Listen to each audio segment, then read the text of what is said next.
Gouvernement et la parole est à Monsieur David Lorion.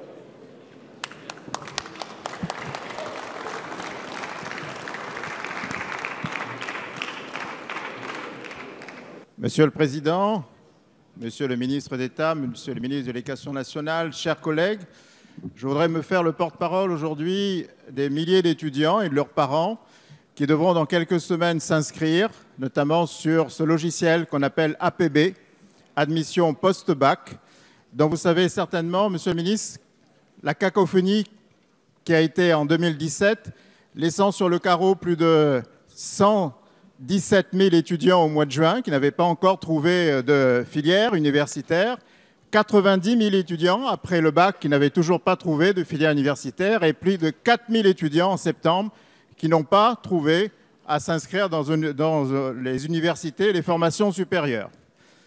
Monsieur le ministre, les parents sont particulièrement inquiets de cette situation car l'annonce de l'élimination d'APB a été faite et on ne sait absolument pas par quoi ça va être remplacé. Nous savons qu'en 2018, nous aurons les conséquences directes du baby-boom de 2000. Des étudiants auront 18 ans en 2018. Il y en a 40 000 de plus que ceux que nous avons connus en 2017. Nous ne savons pas où les mettre aujourd'hui. Ma question est assez claire. Est-ce que le gouvernement a prévu des places dans les universités pour les recevoir? Ou est-ce que, comme j'ai cru l'entendre dans le discours du président de la République, va se distiller une certaine sélection à l'entrée des universités, ne permettant pas à tous les étudiants de pouvoir faire des filières universitaires classiques? Je parle aussi, évidemment, en tant que député de La Réunion, pour les étudiants outre-mer qui ont connu encore plus de difficultés, notamment que les étudiants nationaux, pour s'inscrire dans les filières universitaires. Merci de votre réponse, Monsieur le ministre. Merci, Monsieur le député. La parole est à Madame Frédérique Vidal, ministre de l'Enseignement supérieur et de la Recherche.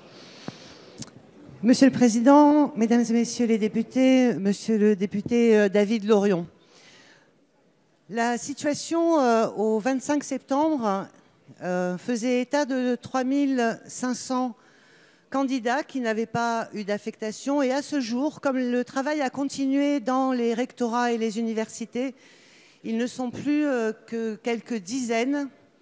Et parmi ceux-ci, la très grande majorité ont déclaré qu'ils avaient changé d'objectif et donc trouvé une autre orientation pour cette année post-bac.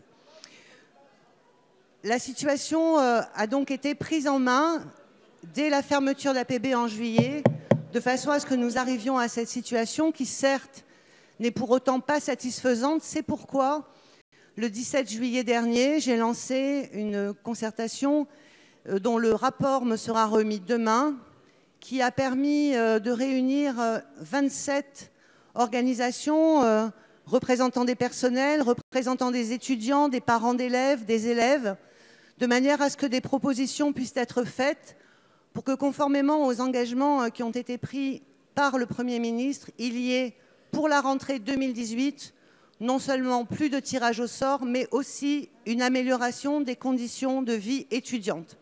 Ce rapport me sera donc remis demain et nous aurons l'occasion d'annoncer, avant la fin des vacances de la Toussaint, à l'ensemble des lycéens de métropole et d'outre-mer, et de présenter les nouvelles conditions d'accès à l'enseignement supérieur l'année prochaine, une plateforme probablement rénovée, et ce qui nous permettra de ne plus tirer au sort les étudiants.